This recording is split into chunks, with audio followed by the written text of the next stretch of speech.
창세기 35장 16절에서 20절 말씀까지 보겠습니다. 제가 가지고 있는 성경 구약 54페이지 창세기 35장 16절에서 20절 말씀입니다.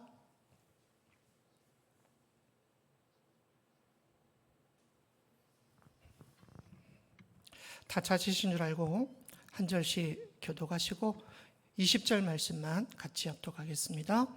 그들이 베델에서 길을 떠나 에브라스에 이르기까지 얼마간 거리를 둔 곳에서 라헬이 해산하게 되어 심히 고생하여 그가 난산할 즈음에 산파가 그에게 이르되 두려워하지 말라 지금 내가 또 등남하느니라 하매 그가 죽게 되어 그의 혼이 떠나려 할 때에 아들의 이름을 베논이라 불렀으나 그의 아버지는 그를 베냐민이라 불렀더라. 라헬이 죽음에 에브라 곧 베들레헴 길에 장사되었고 20절을 함께 합독하겠습니다. 야곱이 라헬의 묘에 비를 세웠더니 지금까지 라헬의 묘비라 일컫더라. 아멘. 이 말씀은 살아계신 하나님의 말씀입니다. 아멘. 오늘 말씀의 제목은 그의 아버지는 그를 베냐민이라 불렀더라. 아멘. 야곱의 막내 아들이면서 12지파의 마지막 지파를 이루었던 베냐민을 통해서 주시는 하나님의 말씀을 함께 살펴보면서 주신 은혜를 나누도록 하겠습니다. 야곱의 12아들을 언제부터 했나를 살펴봤더니 5월 첫 주부터 야곱의 12아들을 살펴보았더라고요. 8월 한 달은 여름 행사 각 부서에 또 교육자님들이 설교를 하셨고 한 달을 빈 거의 석 달을 야곱의 12아들을 살펴보면서 주시는 말씀을 함께 나누었습니다. 야곱의 12아들 다 기억하시죠? 야곱의 12명의 아들 한번 해볼까요? 루벤, 시몬, 레위, 유다, 단, 납달리, 갓, 아셀, 이사갈, 스불론, 요셉, 베냐민. 자, 12명의 아들 중에서 레위와 요셉이 빠지고 그의 두 자리를 에브라임과 므낫세가 12지파를 이루었다라는 말씀을 드렸습니다. 오늘은 12지파의 마지막 막내 지파인 베냐민을 통해서 말씀을 함께 살펴보겠습니다. 첫 번째, 베냐민의 이름과 출생 배경에 대해서 살펴보겠습니다. 우리 방금 보셨던 말씀 기억하시면서 화면 보시면서 다시 한번 교독하겠습니다.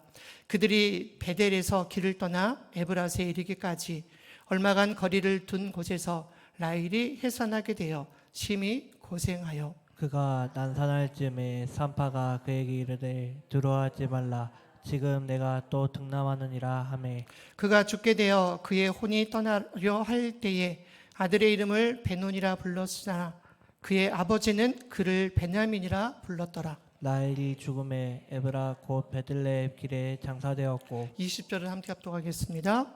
야곱이 라헬의 묘에 비를 세웠더니 지금까지 라헬의 묘비라 일컫더라. 아멘. PPT 첫 번째 화면 좀 띄워주시고요. 잘 보이시나요? 흐릿하게 잘 보이시나요? 예. 야곱의 피난 여정이죠. 브엘세바에서 야곱이 출발을 해서 밧단 아람까지, 그리고 다시 밧단 아람에서 아버지의 고향인 브엘세바까지 돌아오는 야곱의 여정입니다. 오늘 본문에 보니까 베델에서 에브랏까지, 그리고 얼마 간 거리를 둔 곳에서 라헬이 해산을 했다라고 얘기하죠. 여러분, 베델에서 에브랏까지의 거리는 직선으로 약 25에서 30km가 조금 안 되게 되어 있습니다. 학자들마다 조금 다르긴 하지만 보통은 베델에서 에브랏까지, 그리고 여러분 좀 쉽게 말씀드리겠습니다. 에브랏은 베들레헴의 옛 지명입니다. 우리가 미가서에서 보는 것처럼 예수님의 탄생을 예언할 때에 베들레헴 에브라다야라고 하는 그 예언의 말씀에서 에브랏은 베들레헴의 옛 지명이다라는 것을 기억을 해주시면 좋겠습니다. 베들레헴에서 에브랏까지의 거리는 약 10분 정도, 그러니까 같은 지역으로, 같은 지명으로 보시면 좋겠습니다. 오늘 본문 19절에서 라헬이 죽음에 에브랏 곧 베들레헴 길에 장사되었다. 그리고 아까 말씀드린 것처럼 미가서 5장 2절에서도 예수님의 탄생 예언을 다룰 때 베들레헴 에브라다야 그러면서 베들레헴과 에브라다를 같이 혼용해서 쓰고 있음을 봅니다. 다음 화면이요. 여러분 보실 때에 오른쪽에 있는 것은 라헬의 무덤에 있는 것을 기념하는 라헬의 무덤 교회, 기념교회입니다. 그리고 왼쪽에 보시면 아들 낳기를 원하는 유대인 여성들이 수없이 몰려와서 기도하는 모습을 볼 수 있다라고 그래요. 지금도 아들 낳기를 원하는 유대 여인들이 계속해서 몰려들고 있고, 또 이 모습을 보기 위해 많은 관광객들이 찾아드는 명소로 이 지역이 유명해졌다라고 이야기를 합니다. 사실 오랫동안 자녀를 낳지 못하는 라헬이었지요. 애를 태우던 라헬이 하나님의 은혜로 첫 아들을 낳으면서 그녀는 이렇게 고백했습니다. 하나님께서 자신에게 다시 다른 아들을 더하시기를 바란다라는 그런 소원을 담아 아들의 이름을 요셉, 그렇게 이름을 짓지요. 그리고 지금 그녀 라헬의 소원이 오늘 본문에서 이루어지고 있음을 봅니다. 그러나 여러분 그 결과는 무엇이었습니까? 바로 라헬의 난산으로 인한 라헬의 죽음이었다라고 하는 거죠. 목숨이 경각에 달에 있는 라헬이 아들의 이름을 베노니, 슬픔의 아들이다, 고통의 아들이다, 그렇게 이름을 짓습니다. 하지만 야곱은 베논이라고 이름을 부르지 않고 베냐민, 오른손의 아들이다라고 하는 그런 의미를 담아 아들의 이름을 부릅니다.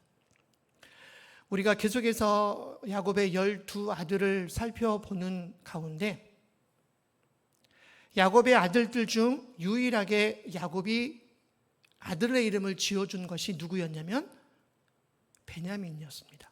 그 나머지 아들들은 대부분이 아내들, 레아와 라헬, 그리고 실바와 비라가 아들들을 낳으면서 자신의 아들들 이름을, 자녀들의 이름을 자신들이 지어줘요.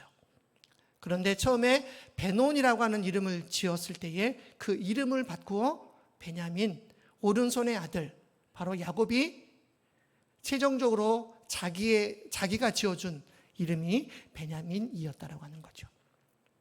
성경에서 오른손은 좀 특별한 의미를 가지고 있습니다. 그 어떤 세력도 물리칠 수 있는 강한 힘과 권세를 의미할 때 오른손 사용합니다. 어려움에 처한 자를 건져 주시려고 하나님께서 서 계신 자리이기도 합니다. 축복의 자리이기도 했고 구원받는 지혜자의 자리이기도 했습니다. 하나님의 위엄과 영광의 자리를 상징하는 것이 바로 오른손, 오른쪽 이렇게 이야기합니다. 여러분 여기서 말하는 것은 방향을 가리키는 것이 아니라 하나님의 능력과 하나님의 위엄을 나타낼 때 그의 위대한 위엄의 오른손 그렇게 사용하고 있는 겁니다. 우리 이사야 41장 10절의 말씀을 화면 보시면서 같이 합독하겠습니다. 두려워하지 말라 내가 너와 함께함이라 놀라지 말라 나는 내 하나님이 됨이라 내가 너를 굳세게 하리라 참으로 너를 도와주리라 참으로 나의 의로운 오른손으로 너를 붙들리라. 아멘. 능력의 하나님이 늘 함께 하시면서 우리를 도우시고 우리와 함께 하시겠다라고 하셨던 하나님의 약속의 말씀일 줄 믿습니다. 야곱의 축복을 보겠습니다. 창세기 49장 27절의 말씀입니다. 같이 합독하겠습니다. 베냐민은 물어뜯는 일이라 아침에는 빼앗은 것을 먹고 저녁에는 움킨 것을 나누리로다. 아멘. 집안마다 막내에게서 연상이 되는 여러 가지 느낌들이 있습니다. 여러분 혹시 막내 계신가요? 나는 우리 집의 막내. 우리 이승희 집사님. 저도 삼형제 중에 막내이거든요. 막내처럼 보이나요? 아닌 것 같죠. 막내에게서 드는 느낌들이 참 많이 있습니다. 뭐 좋은 면도 있겠지만 여러 가지 나쁘다고 하긴 좀 그렇고, 뭐 좋은 것을 볼 때에는 긍정적이고 사랑스러운 이미지, 막내에게서 느껴지는 이미지. 그러나 이것이 좀 도를 더하다 보면 응석바지가 되기도 하고 어리광과 같은, 그래서 때로는 나약한 그런 것을 이야기할 때에 막내가 가지고 있는 이미지, 이렇게 이야기를 합니다. 좀 부끄러운 이야기지만 저의 얘기를 잠깐 드릴게요. 제가 막내이다 보니까 어렸을 때 제 얼굴을 보고 형님들이 어떻게 얘기를 했냐면 눈은 움푹 들어갔고 코는 납작하고 입은 늘 빼죽이다, 이렇게 이야기를 해요. 그러니까 사소한 것에 감정의 기복이 심하다 보니까 사소한 것에도 눈물을 흘려요. 그럼 여러분, 이 코가 낮으니까 오른쪽에서 흘렸던 눈물이 왼쪽으로 또르르 흘러가죠. 그래서 제 코가 조금 납작해서 옛날에 어머니가 너는 돈을 좀 들여가지고 코를 좀 높여야 되겠다, 그런 말씀을 하셨어요. 그리고 늘상 입이 이렇게 화가 나 있는 듯한 그런 입술, 그래서 눈은 움푹 들어갔고 코는 납작하고 입은 빼죽겠다. 이게 제가 가지고 있었던 막내의 그런 의미이기도 했습니다. 그런데 오늘 본문에 보니까 야곱은 베냐민을 향해서 이렇게 축복하지요. 물어뜯는 일이라. 예언을 하면서 이런 연약함을 이 아들에게서 불식시켜 버립니다. 여러분, 우리나라 사람들은 그러니까 일이라고 하니까 여러분 늑대로 이렇게 생각하시면 좋을 것 같아요. 일이와 늑대가 조금 비슷한 그런 이미지죠. 우리나라 사람들은 일이나 늑대를 그렇게 좋아하지 않습니다. 농경사회였기 때문에 일이나 늑대는 가축을 해치고 또 인명피해를 주는 등 굉장히 두려운, 굉장히 무서운 동물이었습니다. 그리고 근대 이후에 일이, 늑대하면 잔인하고 흉악함, 부정적인 이미지가 고착되어 있었기 때문입니다. 그러나 유대인들은 좀 달랐습니다. 이 일이, 늑대를 어떻게 생각했냐면 맹렬한 기상과 목표를 쟁취하기 위해 앞을 향해서 나아가는 공격적인 성격들, 그래서 부정적인 이미지보다는 굉장히 강력한 그런 이미지로 일을 생각했습니다.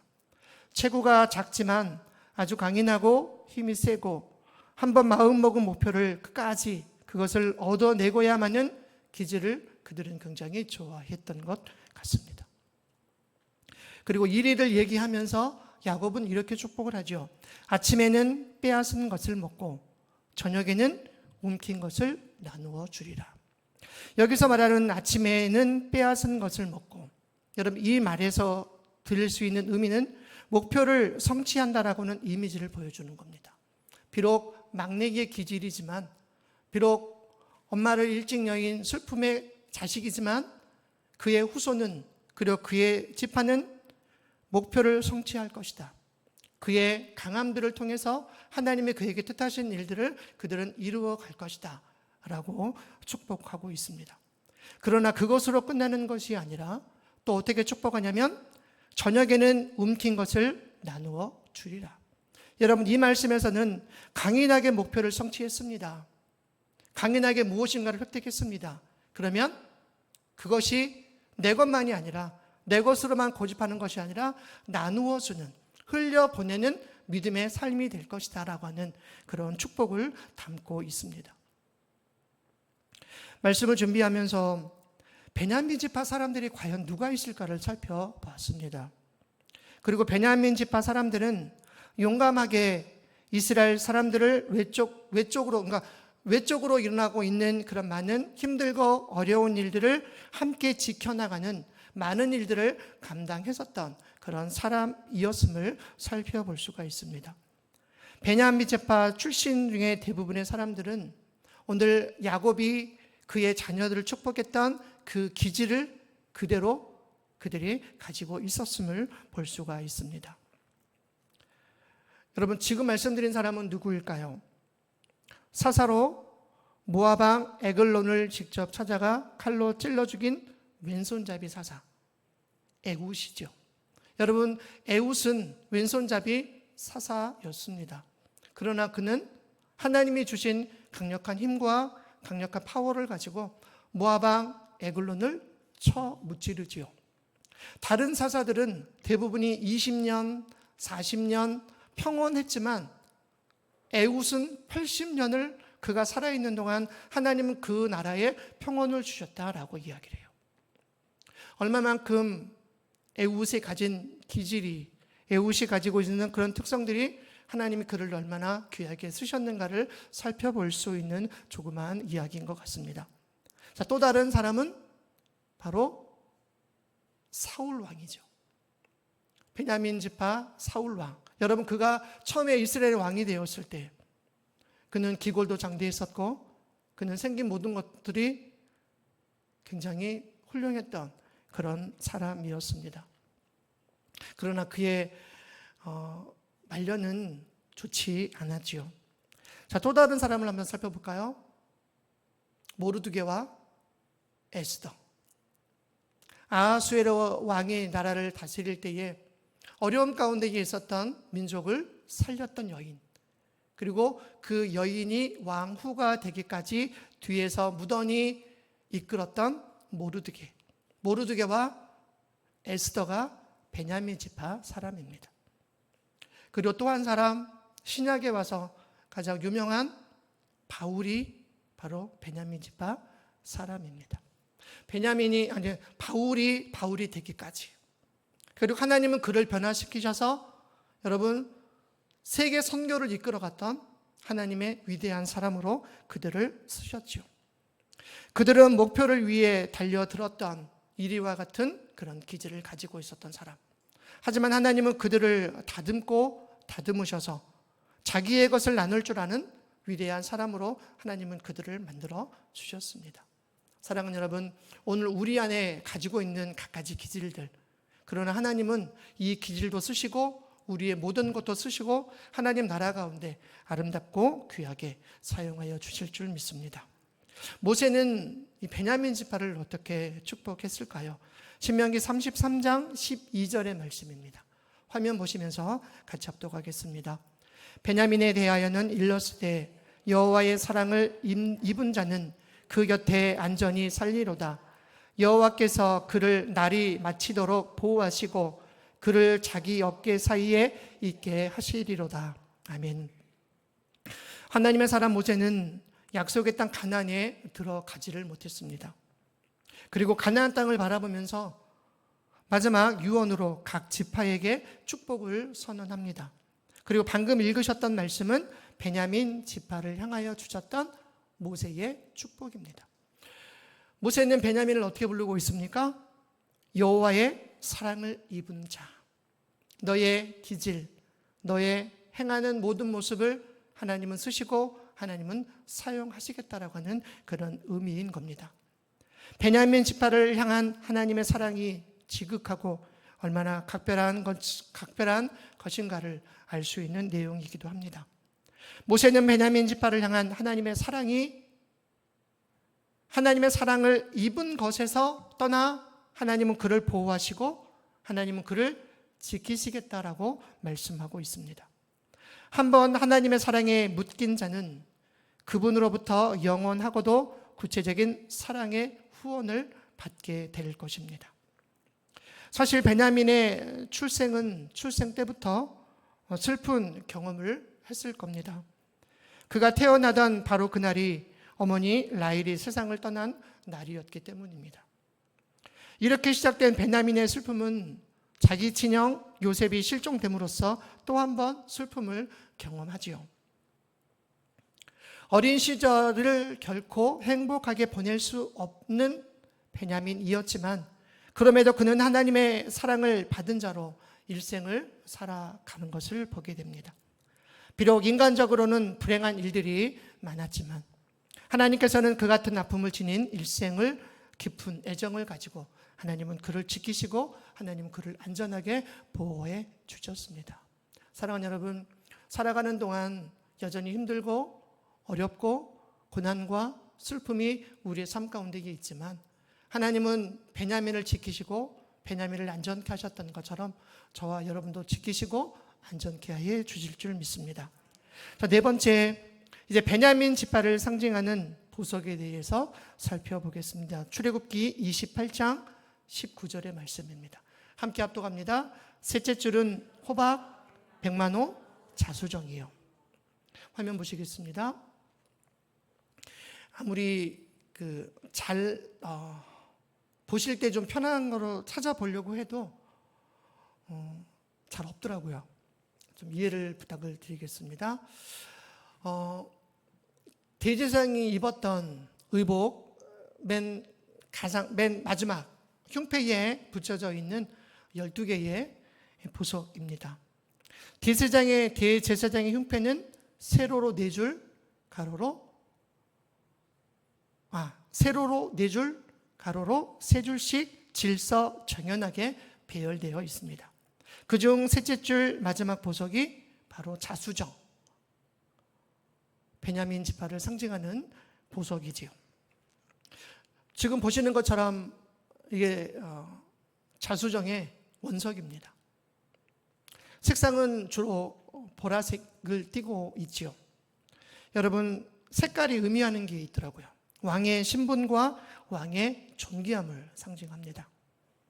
모든 보석이 그렇듯 굉장히 구하기도 힘들고 또 재련 과정이 몫이 힘든 보석이다라고 말을 합니다.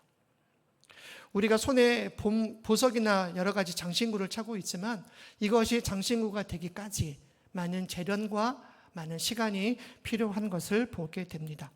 그러나 이것을 힘들게 구하고 만든 만큼 가장 귀하고 아름답게 쓰임받는 높은 가치를 갖게 된다라고 이야기를 해요. 자수정에 상징하는 것이 있습니다.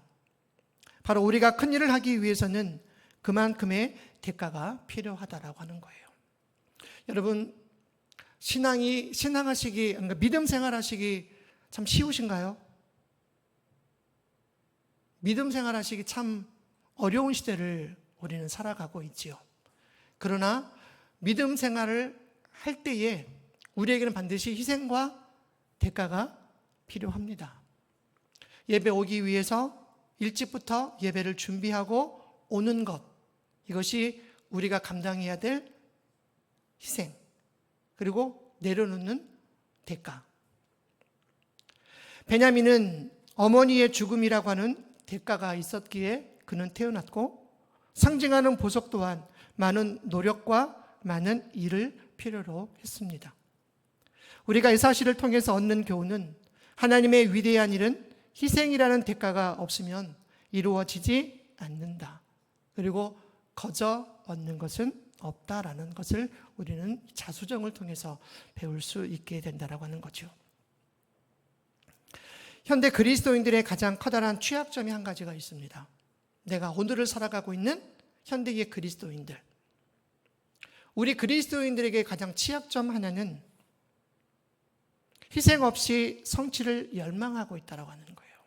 내 시간, 내가 가지고 있는 것들을 희생하지 않으면서, 대가를 치르지 않으면서 무엇인가를 얻기 위해 노력하고 있다고 하는 거예요.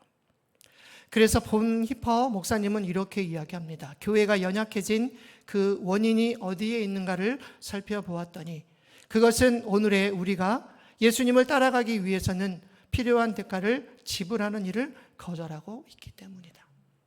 그래서 아까 말씀드렸습니다. 여러분, 예배를 드리기 위해서는 반드시 내 시간과 내가 가지고 있는 것들을 우리는 내려놓아야 된다는 거죠. 시간도 내려놓아야 되고 가족들과의 즐길 수 있는 그런 시간도 내려놓아야 여러분 우리가 예배를 드릴 수 있다라는 겁니다.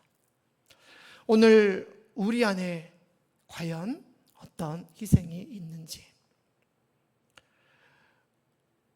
얻기에만 급급한 그런 우리의 신앙이 아니라 내 것을 드리고 또 내 것을 주님 앞에 아낌없이 내어놓는 그런 연습들을 통해서 하나님 나라 가운데 아름답게 쓰임받는 저와 여러분들이 되시기를 주님의 이름으로 축원합니다.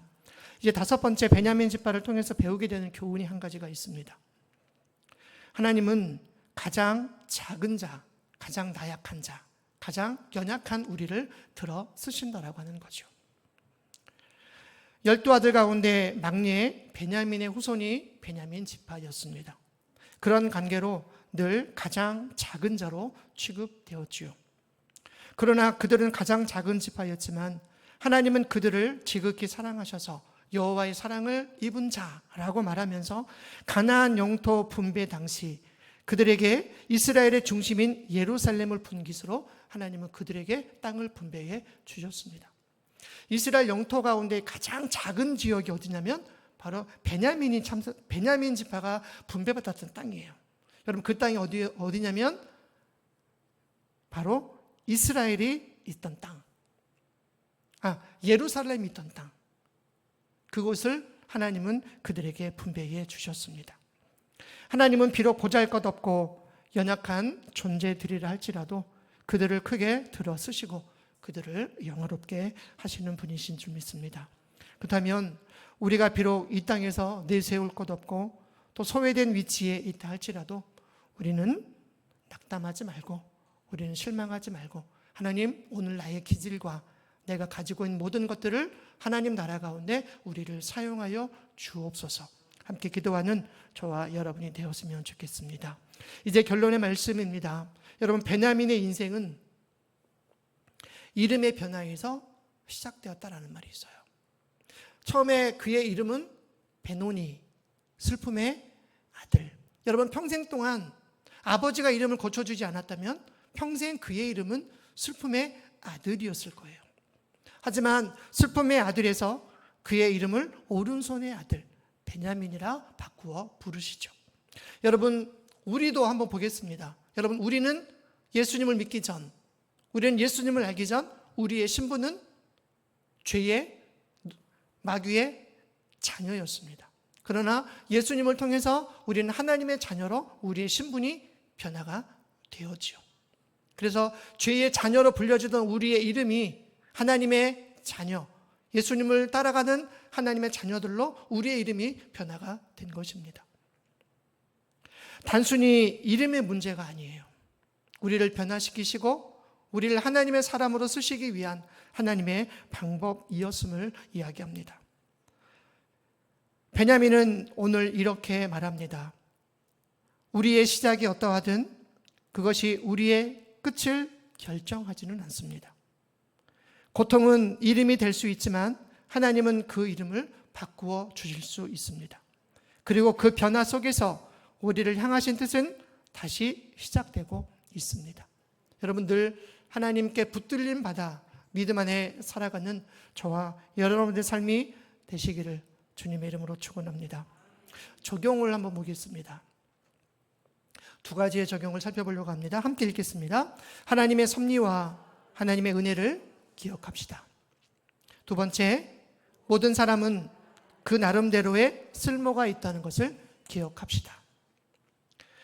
야곱과 4명의 아내들 그리고 12명의 아들들에게서 일어났던 크고 작은 많은 일들은 여전히 하나님의 섭리와 하나님의 은혜 가운데에서 일어났던 일이었습니다. 때로는 견딜기 힘들었고 또 때로는 괴로웠으나 결국은 우리 배후에서 큰 그림을 그리셨던 하나님의 역사 가운데 그들을 쓰시고 그들을 사용해 주셨습니다. 모든 사람은 그 나름대로의 쓸모가 있다라고 하는 것을 여러분 꼭 기억해 주시기를 바랍니다. 오래전에 방영되었던 무빙이라고 하는 이 드라마에 보면 주인공이 아내에게 이런 말을 해요. 여보, 나는 참 쓸모없는 것 같아. 직장에서도 하고 있는 모든 일들 중에서도 나는 쓸모없는 것 같아. 그렇게 아내에게 이야기를 해요. 그러니까 아내가 남편의 입에 커다란 쌈을 한 숟 넣어주면서 이렇게 말합니다. 나는 당신의 쓸모이고 당신은 오늘 나의 쓸모입니다.